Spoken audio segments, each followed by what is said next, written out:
do something completely off into the blue. There's a bright golden haze on the meadow. There's a bright golden haze on the meadow. And the corn is as high as an elephant's eye. And it looks like it's climbing clear up to the sky. Oh, what a beautiful morning. Oh, what a beautiful day. And I've got that wonderful feeling everything's going my way. All the cattle are standing like statues. All the cattle are standing like statues. They don't turn their heads as they see me walk by. And that little brown maverick is winking her eyes. Oh, what a beautiful morning. Oh, what a beautiful day. And I've got this wonderful feeling everything's going my way. Oh,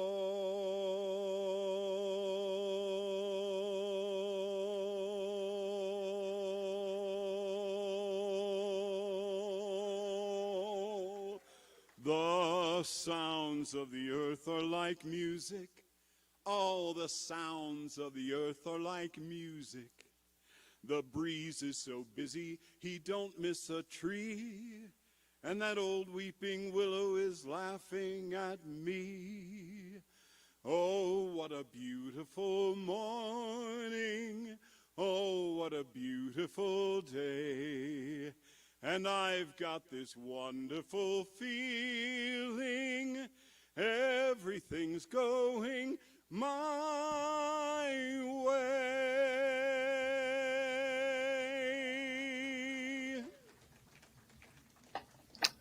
Thank you. Folks singing up. Thank you, Jean. That was absolutely beautiful. What a beautiful morning we're having here.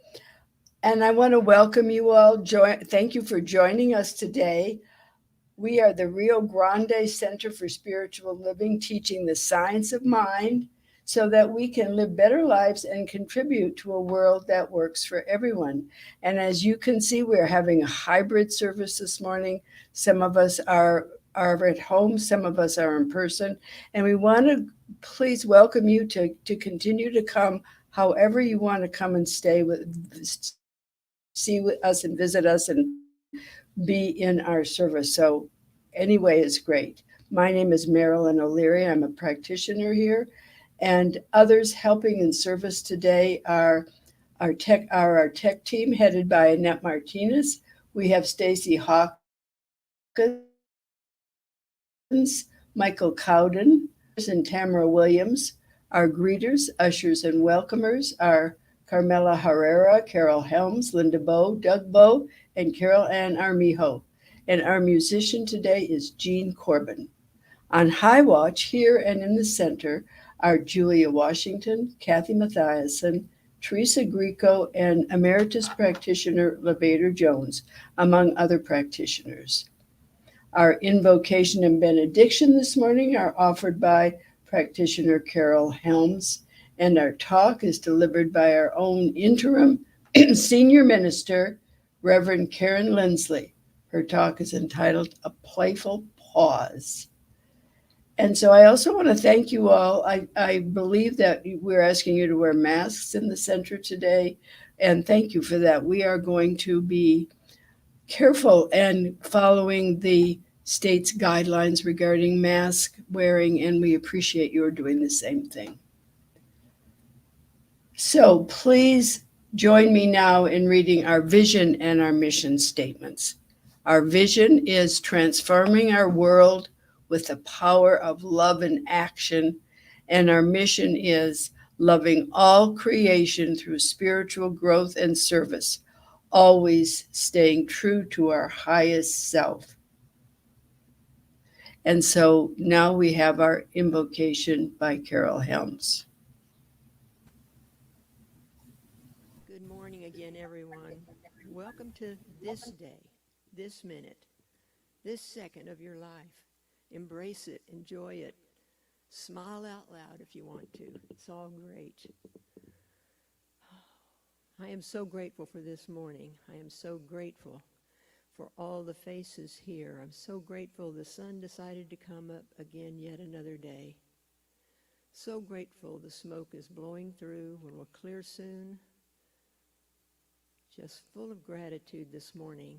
This is indeed the day that God has made, and we have a choice to rejoice in it. And I choose, yes, God, let's rejoice in this. I'm so grateful and know that things are going to unfold in perfection in this service. We'll learn that joyful playfulness of pause from Reverend Karen this morning. Our sound and tech team are just, they're amazingly, constantly trying to improve every bit of the service, and there's a million moving parts, and God has his hand right in the middle of their hearts, and they never fail us. I'm grateful for Gene and his beautiful music and the beautiful, glorious morning, indeed, that he reminded us about. I know that all is exactly as it needs to be right this moment, right now. So I invite each of you to practice what we're going to talk about today and what we're going to hear about today and what we're following in the global centers as pause, that power of pause. That power of pause. So reach in, deeply embrace that power within yourself. Breathe in it. Let it breathe in you. And say, thank you, God. Thank you for this service, that everything that needs to be done will be done. Everything that needs to be said will be said.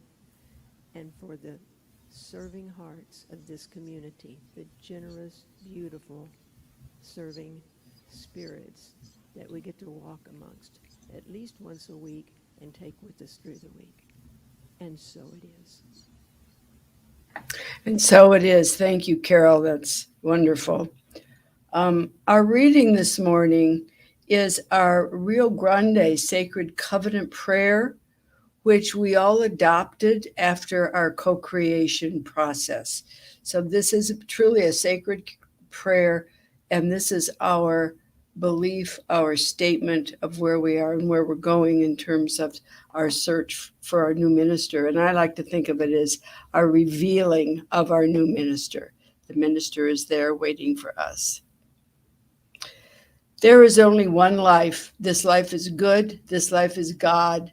This life is my life now. In knowing that I am one with this life that is God, I therefore know that I am one with all of its blessed expressions, which includes the presence of a new minister for my beloved spiritual community.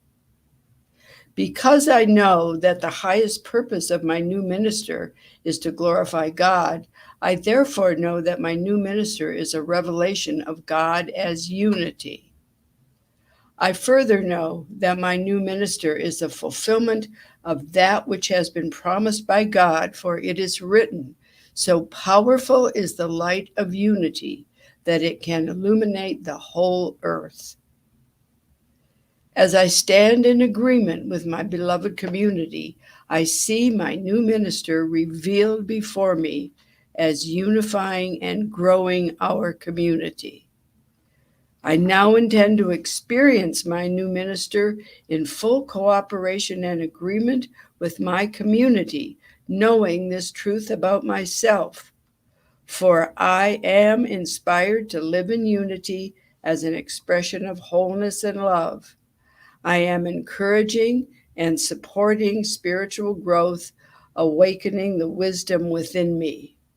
I am serving as a healer to all, applying the power of love, wisdom, and unity.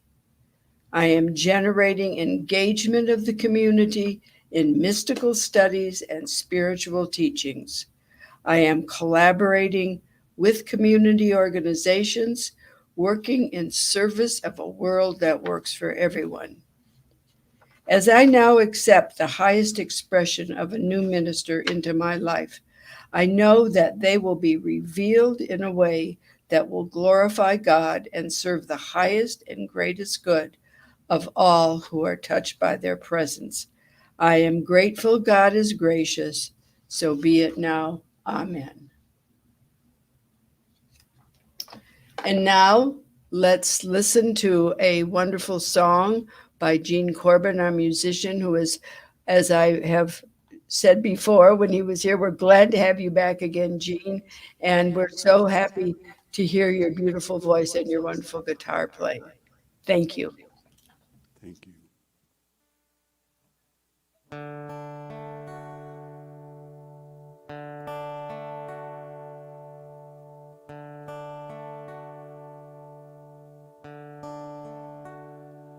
When you still your mind, you can feel your heartbeat.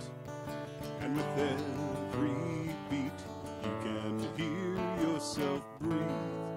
And with every breath, you draw closer to the depth of the spirit that sets you free. Be still and know that I am. Be still and know that I am.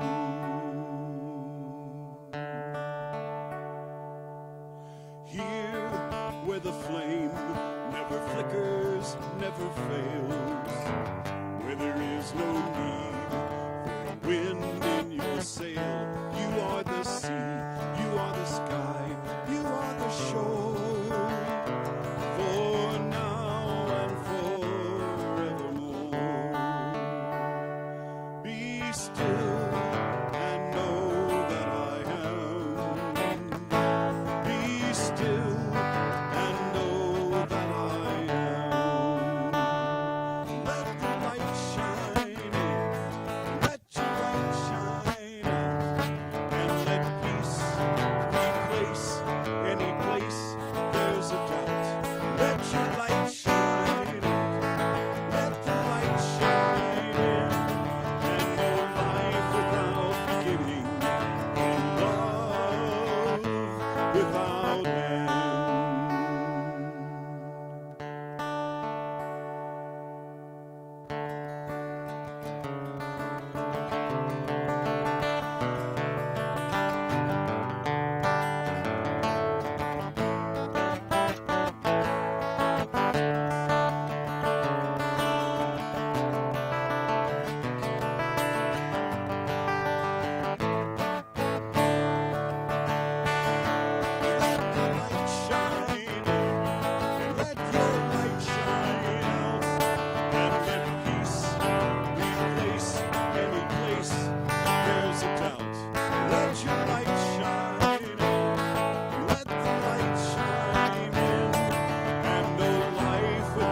beginning, and love without end.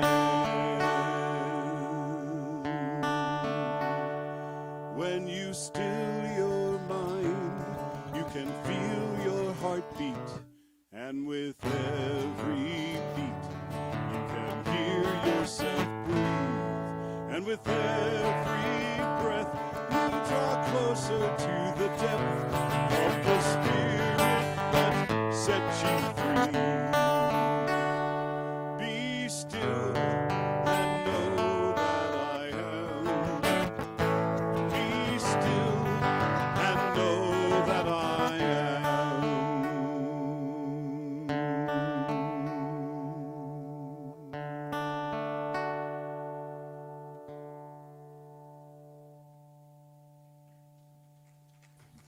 Thank you, Jean. Thank you for all that very much. beautiful song.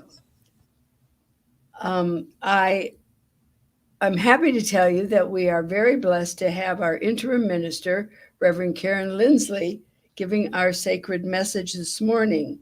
And I know that many of you have met Reverend Karen, but I want to tell you again that she is our interim minister. She's been with us for, I can't even tell you how many months, but it's been a while. She's done a wonderful job, and she became a practitioner in 2008 and a minister in 2014.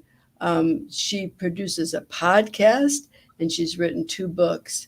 And as interim minister, she is here to provide whatever support and leadership we need, and she's done a beautiful job.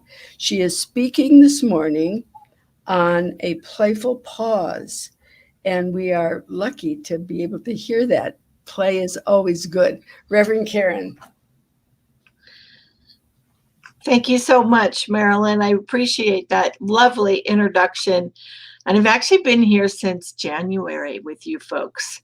And we have done so much absolutely wonderful work together. And it has been a pleasure to serve you and continues to be so.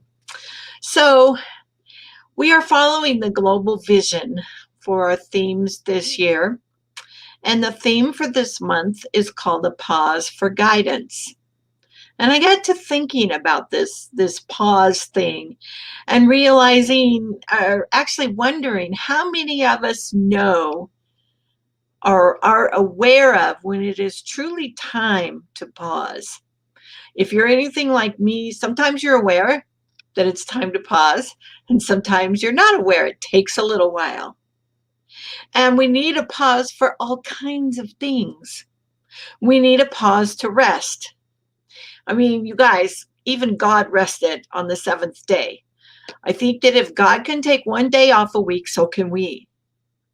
But there are other times to pause too. One of my favorite phrases is pause when agitated. If I get agitated, I need to pause and I need to go with it and I need to look at that. And sometimes I might be in public when I get agitated. And so I might scurry off to the nearest women's restroom for a little bit of privacy to do that. We need to pause for clarity sometimes.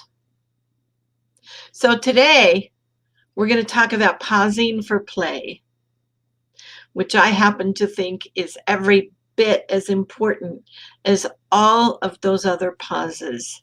Yes, we have to pause for all that other stuff, but we also get to pause for play. And I want to pose a question to you to just chew on a little bit as I'm moving through my talk here.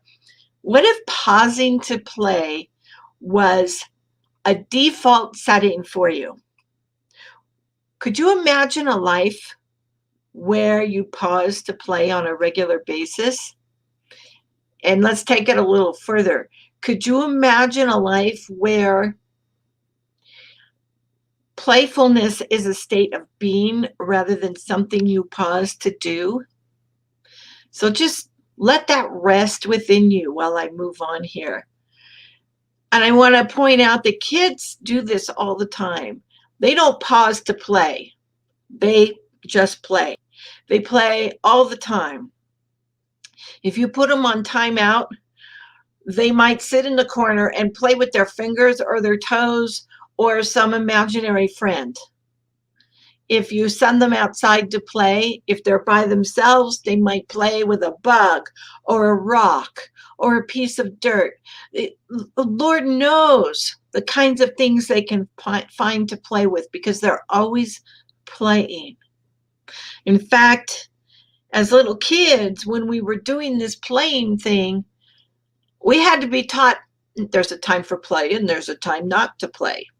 And I'm uncertain of the wisdom of that, of unteaching us how to play. We had to be taught to pause to not play. I don't know that that was a good thing for us to get taught. That may have been a bit skewed. You know, we got taught don't play with your food.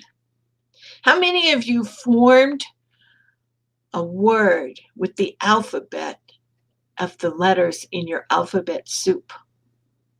I just used to think that was so much fun. How many of us were told, don't play with your food, eat it? How many of us were told, you can't spend all your time playing, you have to do your chores? And then if you're anything like me, you go off and do your chores and find a way to play with them, a way to play with those chores.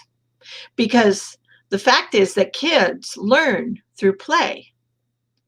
And if kids can do it, so can we. In preparing for today's talk, I did a very adult, unplayful thing. just for kicks and giggles, because I wanted to insert some play into it too. But I went to Google and I did some research about play, and I typed in the word play in Google because I wanted to see what came up. You know what came up on play? Nothing. Absolutely nothing. Well, something came up. Lots of listings about plays. You know, those things you go to on Broadway. Some listings about games that one could play. But nothing about just playing. And I thought, well, isn't that interesting? Google the word play, and you don't get play. You get other stuff.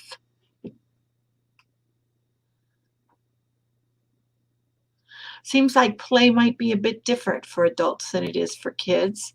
You know, kids don't care who they play with. They just play. And if there's nobody to play with, they'll play on their own by themselves. How many of us will play on our own by ourselves? And as much as I would like to embody that phrase in the Bible that says, be as a child, the truth is I am an adult. The truth is that I had to relearn that ability to play as I went along in adulthood. The truth is that I know people who don't know how to play. The truth is, I used to know someone once who claimed he did not know how to play, and he said it with a certain amount of resignation, as if he would maybe like to learn how to play, but couldn't imagine where to begin. So if this resonates with you, stick around, because I've got some tidbits for learning how to play here from some of our most favorite folks in this New Thought movement. I like to think I know how to play, and I do have a lot of fun in life. I play with my animals. I make funny sounds. I tease them constantly. I have a word that I made up that is my word.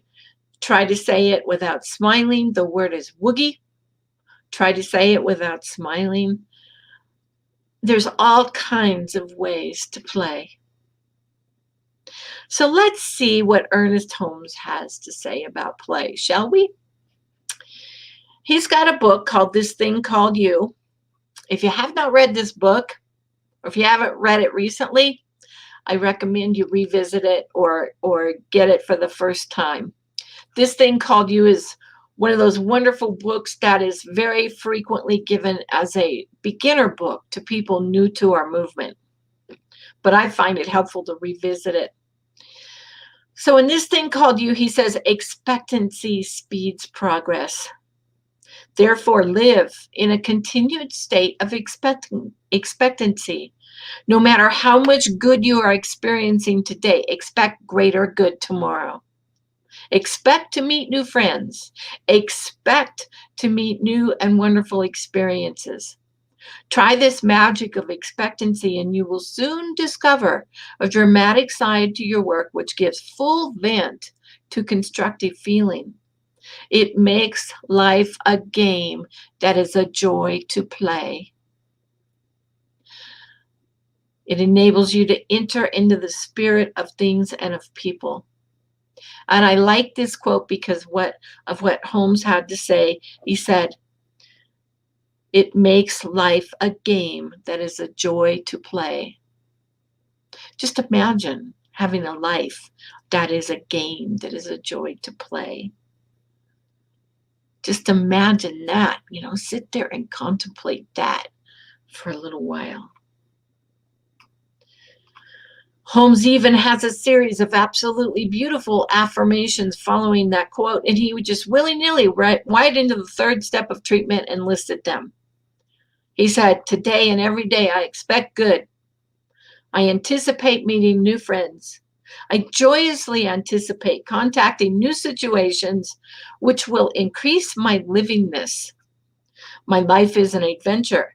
I know that wonderful things are going to happen to me. I know that everything I do shall turn into good for myself and for others. By the way, did you know that saying willy-nilly is playful? Try it. Say willy-nilly. Add it as a adverb or an adjective. I've forgotten my English. I don't care where you insert it. Just insert willy-nilly somewhere. That's playful. We can play by using words in a fun way. They don't have to mean anything. And you can even create your own words, like what I did with Woogie. Just make up your own word. And you know, when I'm out and about, because I have Woogie now on my license plate on one of my cars. I live at the Woogie Ranch. I have a book called The Girl Who Cried Woogie. And every once in a while, someone will say, what does Woogie mean anyway? And I'll stop and I'll smile and I'll say, try and say it without smiling. I've not yet met anyone who could say that word without smiling. And that's what it means. Basically, it means whatever you want it to mean, but it makes you smile when you say it. And it makes me smile when I say it. And when I came up with this word, I didn't have a lot of play in my life. When I came up with this word, I didn't know how to play. So try it, come up with a word of your own. So I want to go back to that Ernest Holmes quote for just a little brief moment and talk about expectancy and expectations, because according to Ernest, we must have good expectations. We must expect good in our lives. I once did a workshop on how wonderful good expectations are. Well, let me rephrase that. I tried to do the workshop. I prepared it. I was really excited about it. I marketed it till the cows came home. No one showed up. Nobody showed up to a workshop on good expectations. And I had people telling me things like, well, don't you know expectations are just premeditated resentments? And I went, oh my God, really? Really? So nobody came to the workshop, but I still believe in having and creating good expectations for ourselves. Maybe one of these days I'll try and hold that workshop again and see what happens with it. Just for kicks and giggles. Because I like to play. I like to play. So play was having some good expectations for yourself in your life. Think about, okay, Ernest Holmes talks about expecting to meet good friends, expecting to have good experiences, expecting good in our life. Just play with that and see what pops up. You never know. And when we sink down into that kind of contemplative meditation and we play with something like that, the things that come up, the ideas that surface for us, those are God-given ideas, guys. And I am here to tell you that if that idea pops up in your mind, there is a way to achieve it, because it would not be there if there weren't a way to make it so. So I went to another author that I really enjoy these days for wisdom about play. I am currently using a daily reader by a lady named Tama Keeves. She has a book called The Year Without Fear that is currently one of my daily readers. And here's what she has to say about play. If you want to be creatively alive, emptiness is required. But most of what we call empty isn't really empty. It's toxic with disappointment and weariness and judgment. True emptiness is beckoning. It vibrates with invitation.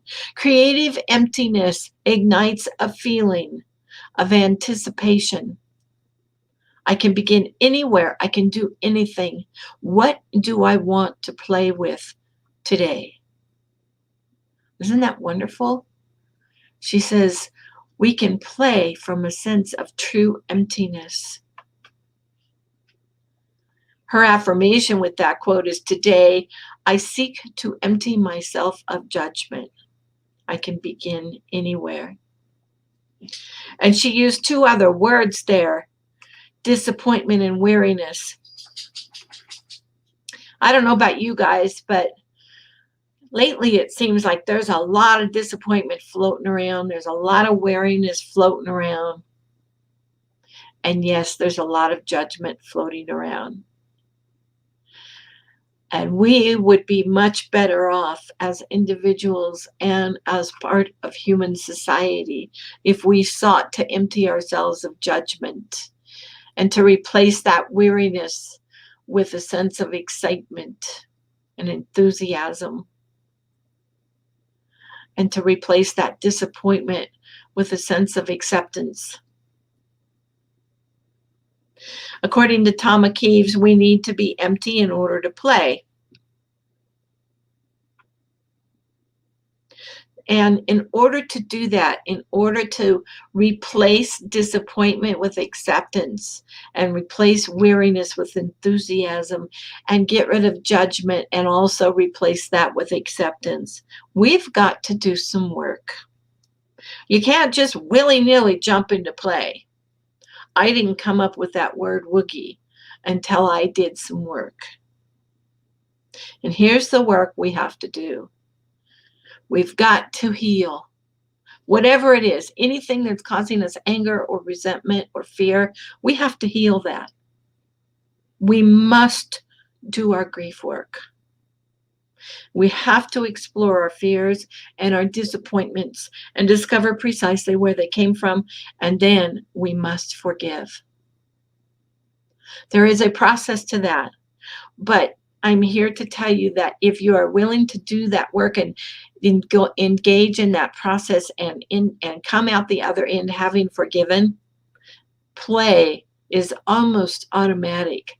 It just seems to come. It just seems to come.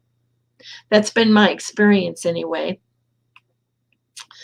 So there's other folks in this world that play a lot. I'm reminded of Buddhist monks when I think about play.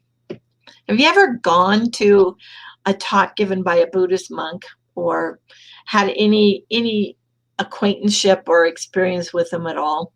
They are extraordinarily playful, very, very playful. And when I used to live at Lake Tahoe, we used to have Buddhists that would come visit our area once a year. And they would stay with various people in the community, and they would they would build a mandala, a sand mandala, out at this one place where it's a museum kind of resort, kind of artsy place. And they would let the Buddhists use it to build their sand mandala. And then, of course, they build it, and it's this beautiful creation, and then they destroy it. And there's a lot of ritual involved in the building of it and the destruction of it. And the whole point for that is to teach that non-attachment thing. But Buddhists play. They just play. They laugh a lot. They smile a lot. They have this sense of play to them. And they have a very, very disciplined spiritual practice. And I am convinced that that is the reason why they have that ability to play, is because of their disciplined spiritual practice. Another secret to being really playful is mindfulness, being fully present in the here and now, not worrying about the past nor fretting about the future, just now. And, kids are perfect like that. You send them outside to play, they're not worrying about what happened yesterday. They're not worried about what's going to happen tomorrow. They're right here, right now, in the moment. For us adults, though, in order to be fully mindful, in order to be fully in the presence, we've got to do that work I spoke of earlier. We have to rid ourselves of all those past disappointments and that weariness and that judgment, because that's where it comes from, is the past. We have to know that things are better. We have to feel that. And we have to be aware of what's going on with us, which of course involves another spiritual practice called personal self-awareness, which then can get us to the forgiveness again. So it turns out that there might just be a lot of work involved in being able to play. And again, I'm here to tell you that it is totally and completely worth it. Completely worth it. There's so much freedom being able to live a life of play. There's so much freedom being able to forgive. Forgiveness is one of the most difficult spiritual practices we can do, but it's also one of the most rewarding. And the ability to play is a very nice side benefit of that.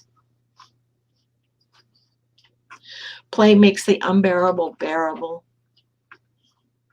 It'll take your stress and dissolve it into fits of giggles. Have you ever had an episode of uncontrollable laughter where something set you off and you just couldn't stop laughing and you laughed until your stomach hurt and tears were running down your eyes? I have. It's been a while, but I've had it. That kind of play relieves the pressure. It's very much worth it to learn how to play. So I have one more person to quote to you about play. And, sometimes when I'm writing something or creating a talk, I get an inner nudge that makes absolutely no sense whatsoever. But I've learned to follow those inner nudges. To me, they're playful, those nudges. I'm like, what? Really? Oh, really? Okay, here's where the nudge came. It said, hey, Karen, check out what Joseph Campbell has to say about play. Now, if you've ever studied Joseph Campbell at all, he's a pretty serious kind of a guy. So I'm thinking, okay, I got this nudge. I have to heed it. I've learned to heed those nudges. And what I discovered in Joseph Campbell is that here we have the ultimate reason for incorporating play into our lives. God. Yep, God. That inner resource, that great reality deep within us, that divine presence.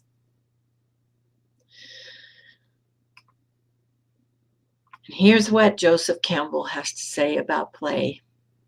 He says, to worship a God, you must become that God.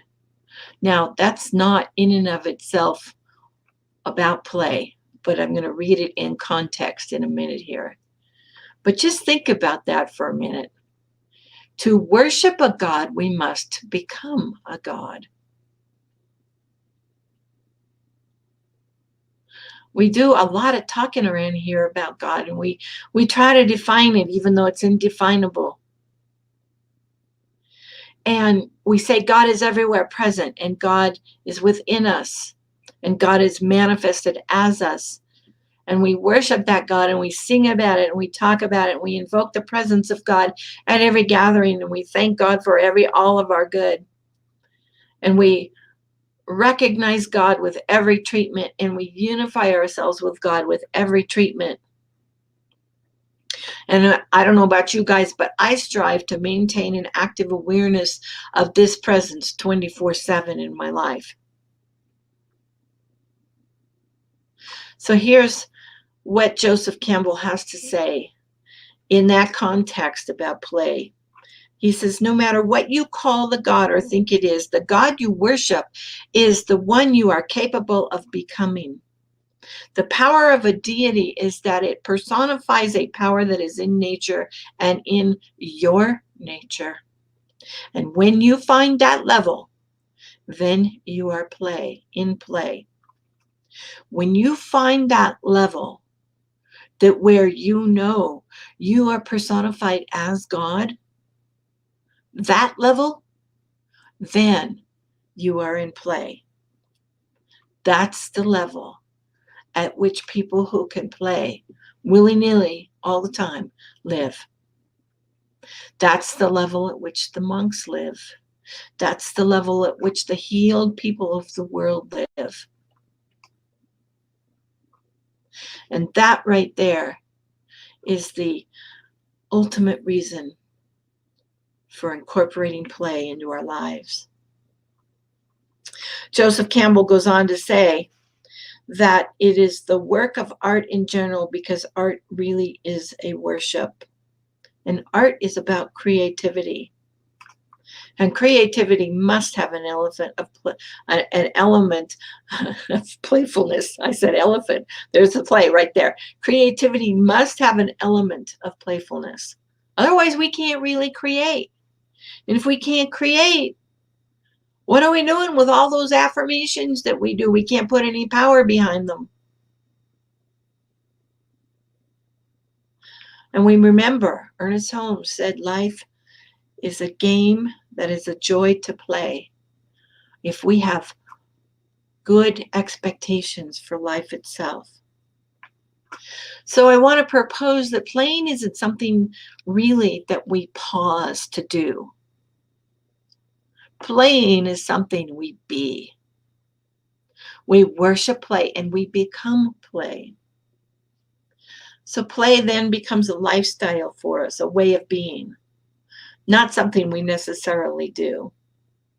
And it is a very good way to work, or to live rather. Playing makes light work of, well, work. It makes what we think might be unbearable, bearable. And it makes life fun, because life should be fun. I happen to think that having fun in life is one of the reasons we are here. It's about having fun. It's not about buying in all the disappointment and weariness and all that other stuff that's going on and floating around in the consciousness right now. It is about playing. I have a dream.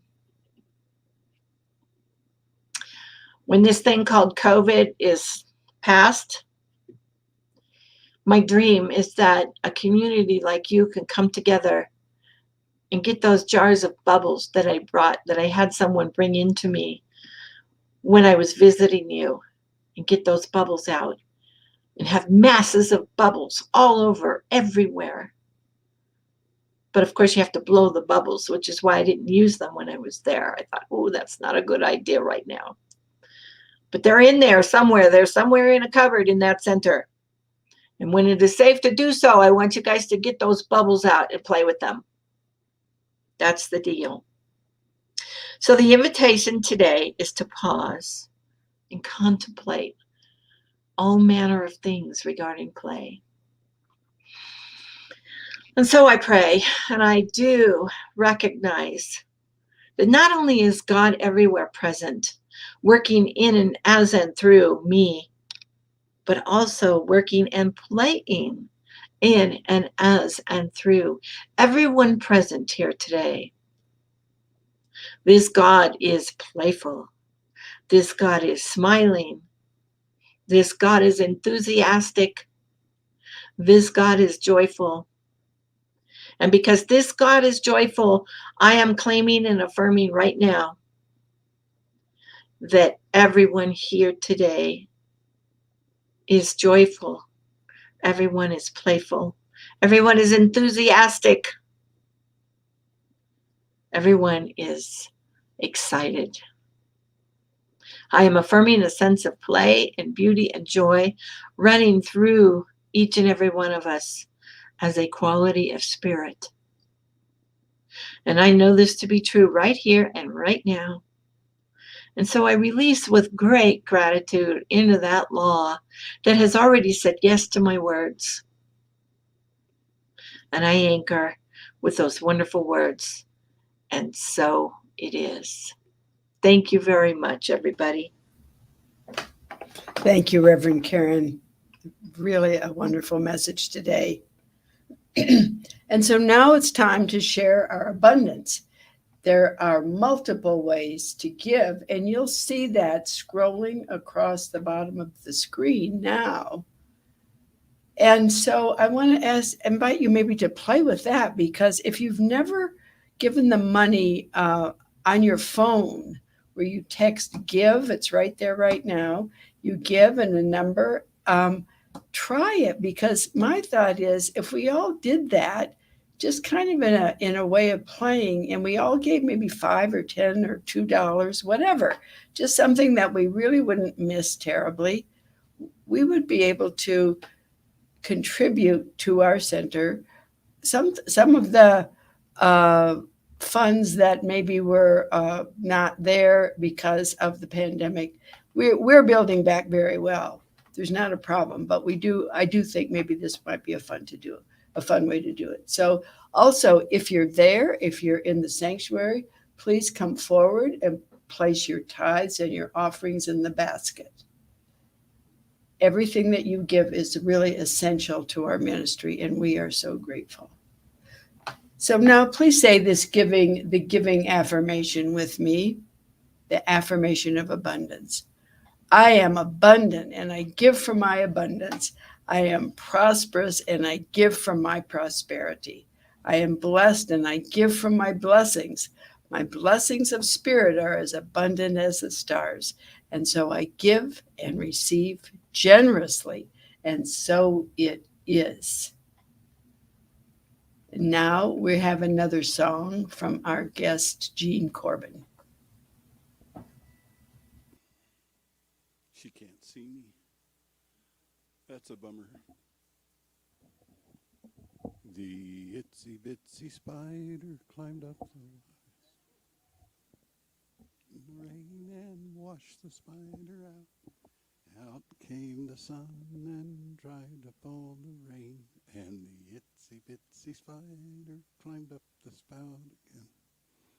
Hi, my name is Willy Nilly.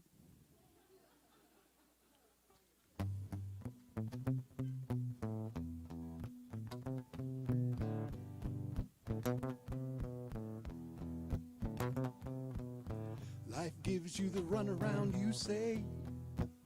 You want to know how much dues must you pay?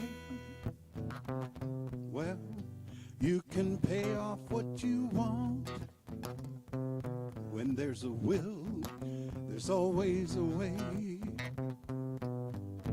Keeping your eyes on the mountain top, one step at a time, don't ever stop. Keep on till your mind says quit. Dream on till you find you're loving it. I'll be right by your side. Yeah, don't stop till you win your prize. Lean on all the love that's in your eyes. You're a diamond to me. Yes, you are. Shine on.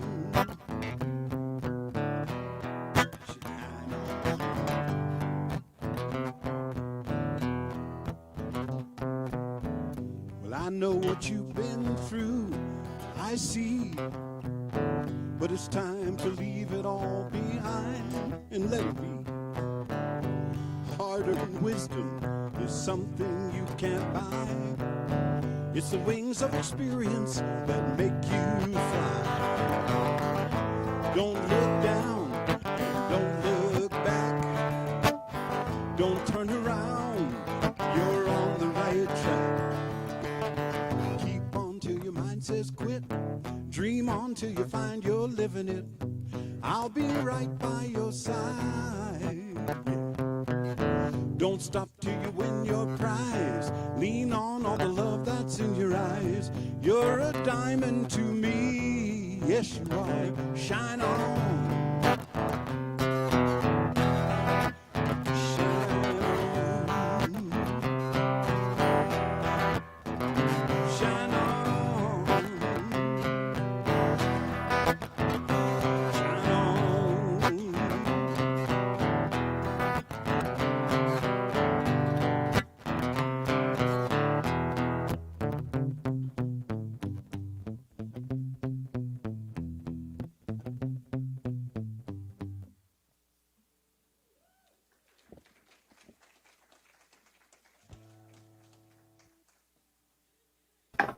Yay, thank you, Jean. Thanks. Doesn't take much to get some play going. That's great. Please help me bless these offerings that have come in. O divine giver of life, we gratefully accept these and all your gifts on behalf of our congregation and its ministry. We honor each gift and giver and declare that our abundance is increased 1,000-fold. And so it is. We're delighted to welcome visitors to our center. If you're here for the first time, we invite you to see our welcomer, Carol Ann Armijo, at the back of the sanctuary, who has information and a little gift for you. And if you're new to our online service, we welcome you to drop by the center. We would love to meet you. And also, our practitioners are ready to support you with the prayer treatment. If you see anybody there with a purple stole like this, and you need a little treatment, a little pep up, you can get that from one of our practitioners. And so now I would like to call Sue Sarkisian up to the podium. And I understand that she would like to have a few minutes on the platform to kick off and rally for the Albuquerque Pride Parade. Hey, Sue. Hey, everybody, and I have Julie and Mario. So here we are, Pride Parade. We have about 20 people signed up so far. That's very great. When? We were told to be very clear. When? Saturday, August 21st, 10 a.m. 10 a.m. Where? Girardin Central, Nob Hill. Why? We are love in action. We have fun, we play, and we're creative. Speaking of creative, my lovely best friend and wife, Kim Kraut, made these posters. She's very creative. So, we would like people on Saturday to get there about 9. We're going to meet at Taco Bell. There'll be a greeter with a poster pointing you in the direction to where we're all standing, where we're all going to get ready to jump off. Park where you can. Read all of this. I don't want to take too much time. But listen, we also have T-shirts. Love offering, $12. Those T-shirts were designed by Skylar Johnson. Yay, Skylar. Sign up here. We'll have this in the back, and we hope we see everybody there. Wait, the amazing Norm.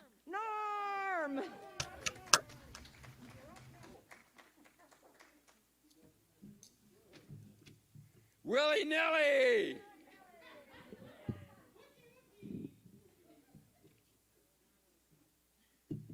Okay, great expectations coming down this week here. Possibilities and opportunities, and all this information is available in the bulletin in case I go too fast, if you want more details. So first of all, the Minister Search Committee, as Marilyn talked a little bit about earlier this morning here, is this committee has put together a lot of information and had masterminds and co-creations and meetings and all this kind of stuff. And what they've done is they've created a document, and they're going to take this document and complete it and give it to the BOT, or the Board of Trustees. Maybe it's called the BOD, the Board of Directors, but they're going to give it to them, and they're going to approve it. They already know it's going to be approved, so that's going to happen on August 6th. Then it's going to be delivered to the Home Office, and then the Home Office will distribute the document that this committee has put together, and then the ministers who would be wanting to come here are going to read this document, and then the committee will process all that. So that is what's going on with the new minister search. Next is a group called the Celebration of Life Grief Support Group. The focus of this group is coping with grief and personal loss. This is a drop-in group. You don't have to register, you just show up here, and this is being facilitated by Kathy Mathiasen. And that happens on Wednesday, this coming Wednesday, August 11th, from 4 to 6 in the social hall right here. So if that's something you need to do, show up for that. Okay, remember last week we had an auction. First there was That means silent auction. And then it turned into a live auction. They had a live auction back there, and if everybody brings their money and picks up their items, then the center will have created a $1,200 fund. So that is a donation that we all contribute to, $1,200. So thanks to that live auction committee that put that together. If you need to pick up your items, be sure you see Mark Ayers or Carmela after the service today to pick up those products or those items or whatever, and throw your money in the basket. Okay, do you know we have a rock group here? Did anybody know that? It's called the Reach Out Committee. See, R-O-C, Reach Out. Okay. That committee has put together the first annual school supply drive for the Marianne Binford Elementary School. So today is the last day, and you can make your donations or contribute your items and take it back there to the table back there in the back there. So be sure you do that. And those items that will be delivered or picked up today and assembled today, and the donation today will be delivered tomorrow to the school, the 9th of August. And those kids are going to be really excited. I've seen some of the stuff back there. Boy, when I was in school, all we had was a Big Chief tablet and some number 2 pencils. Woo-wee! But man, they got some really neat stuff back there. So go take a look at that. So a big thank you to our ROCK committee, that team members. Boy, they've done a good job with that. The bookstore staff is having a 30% discount on all gift items. So if you haven't gotten your gift items yet, go back there and get your 30% off. And additionally, if you'd like to join the bookstore staff, go ahead and talk to Lena Mankin. Is she here, by the way? Not. Okay. Anyway, you can find that information in the bulletin, and or talk to Carmela back there, and she'll help you with that. So we do need some volunteers for the bookstore. Okay, we also need some volunteers in the back after the service. Now, last week we called them snack angels. Now, this week the announcement says that they're snack saints. So you've already been elevated. Anyway, we need some volunteers to help Carol Ann clean up, set up, bring food, and all that kind of stuff. It's really quite a to-do to get back there and hang out with people after the service. So we need to have some people help out with that. And also, she is looking for recipes. We're going to publish that book in October so that you can have the recipes for the holidays. So be sure you get that recipe back there to Carol. All right. And lastly, remember how Reverend Karen was talking about the bubbles? Those little bubbles, you know. And can you imagine this whole place filled with bubbles? That reminds me of, did you know that Lawrence Welk, you know, he had this champagne music and all these bubbles? That reminds me, he had twin daughters. Did you know that? And they were named and a 1 and a 2. And that concludes Sunday morning announcements.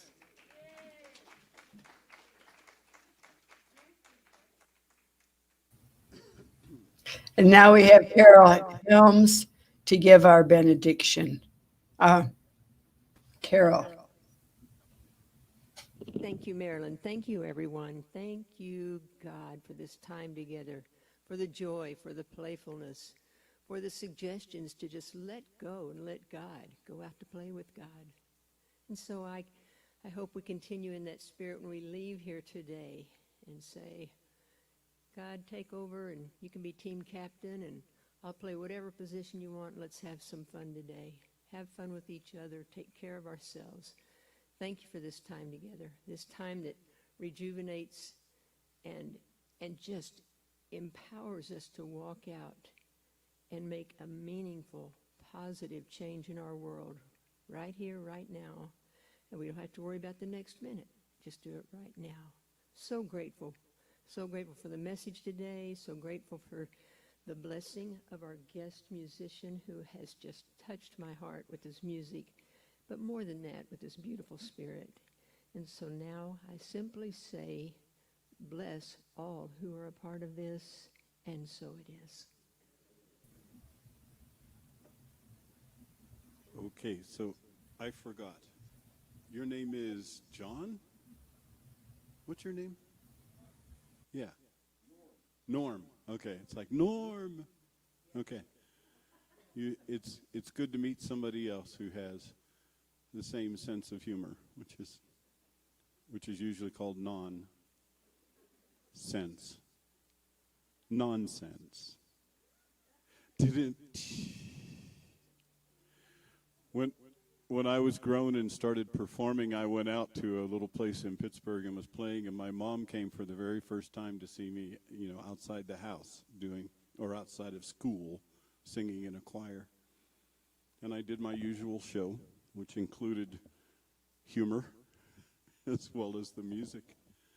And I went over to my mom after the second set. I said, "So what do you think?" And she said, "You should just sing."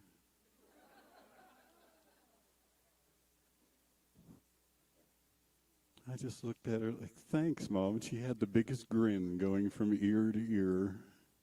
I never forget that story, and I love telling it. She was cool.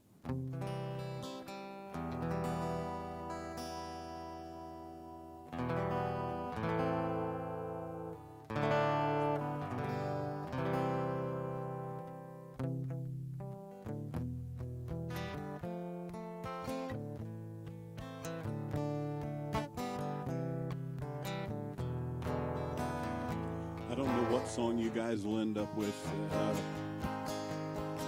as your new rev is coming along. But I think a lot of things will change, but not right now. I see trees of green, red roses too. I watch them bloom for me and you, and I think to myself, what a wonderful world. I see skies of blue and clouds of white, the bright blessed day and the dark sacred night, and I think to myself, what a wonderful world.